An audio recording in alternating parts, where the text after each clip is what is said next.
Hello, I'm David Kerr and you are watching Shalom World News. Here's your latest news headlines from around the globe.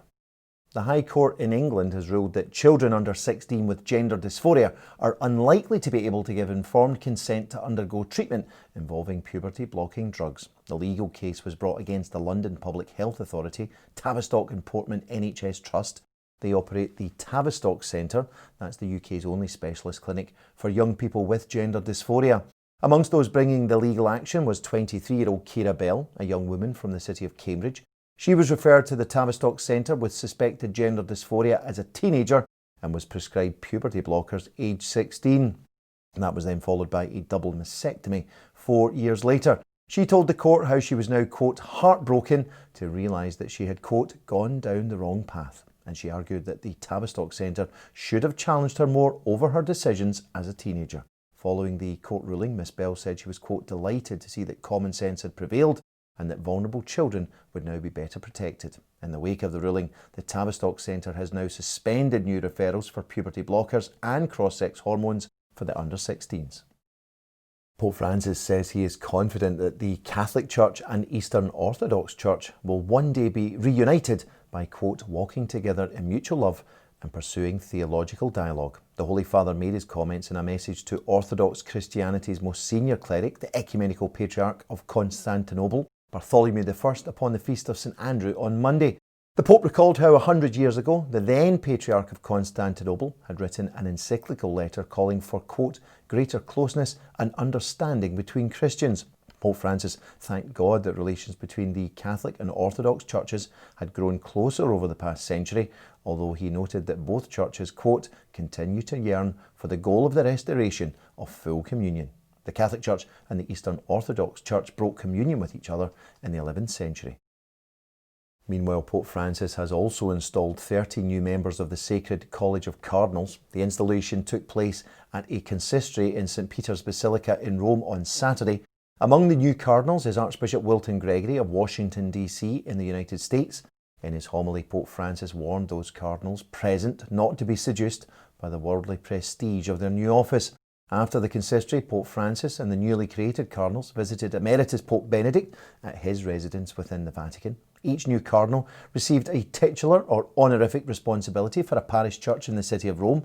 It is this incarnation or incorporation into the Diocese of Rome that gives cardinals the right and responsibility of electing a new Bishop of Rome or Pope upon any future vacancy. Only cardinals under the age of 80, however, are eligible to participate in any such election or conclave to choose the next Pope. The Catholic human rights group Aide to the Church in Need is urging the British Prime Minister Boris Johnson to offer asylum to a young Catholic girl in Pakistan who is currently in hiding after fleeing a forced marriage to a Muslim man 30 years her senior. 14-year-old Maria Shabazz from the western city of Faisalabad was abducted from her family in April of this year. According to her police statement, she was then raped, forced to convert to Islam, and also forced to marry one of her abductors, a man by the name of Mohammed Nakash Tariq.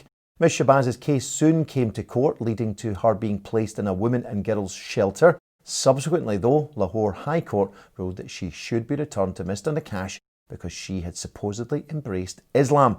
Ms Shabazz then returned to his home, but soon managed to escape. Now more than 9,000 people have signed an Aide to the Church in Need petition asking the British Prime Minister to grant the Pakistani teenager and her family asylum in the United Kingdom, as her life in Pakistan will, quote, forever be in danger. In response, the UK government told media that they do not consider asylum claims lodged outside UK territory and instead advise those in need of protection to claim asylum in the first safe country they reach. Austrian Cardinal Christoph Schornborn has expressed solidarity with the country's Jewish community following an attack upon a rabbi in Vienna last week. According to press reports, the rabbi was assaulted in broad daylight by a woman screaming, quote, slaughter the Jews. The female, who is believed to be in her 50s, attacked the rabbi with a knife and ripped his hat and kippah from his head. She then kicked him before fleeing the scene. The rabbi is not severely injured.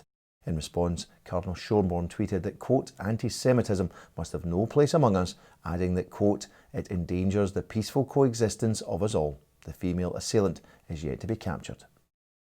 The state of California has banned indoor worship in 2 of the 3 counties that make up the Archdiocese of San Francisco. The ban came into effect on Sunday and applies to San Francisco County and San Mateo County. It's being imposed, say the state, in order to combat the COVID-19 pandemic. In response, though, the Archbishop of San Francisco has accused the Californian government of, quote, blatant discrimination. Archbishop Salvatore Corleone pointed out that while indoor religious worship is now banned, indoor massage parlours, hair salons and tattoo parlours are allowed to continue trading, along with retail at 25% capacity of stores. Archbishop Corleone stated that worship is, quote, both a natural and constitutional right, that his people need to receive the Holy Eucharist and, quote, have every right to be free to do so. Archbishop Corleone says he is now consulting with lawyers on legal options that may be available to overturn the ban. Finally, the Vatican department responsible for promoting family life is inviting young people around the world to send a seasonal message to the elderly this Christmas. In return, say the Dicastery for Laity, Family and Life, young people will receive the gift of wisdom. They note that due to the present COVID-19 pandemic, many parts of the world will see family visits only take place remotely via telephone, video calls and text messaging. Hence, they now want young people to post on social media a memory, a piece of advice or a gift of wisdom they have received from an elderly person with whom they have connected with recently, accompanied by the hashtag #AGiftOfWisdom. Some of the top posts will then be shared on the social media platforms of the Dicastery. Well, that's all for now. Do join me next time for some more news headlines from around the globe. Until then, may God bless you. Shalom.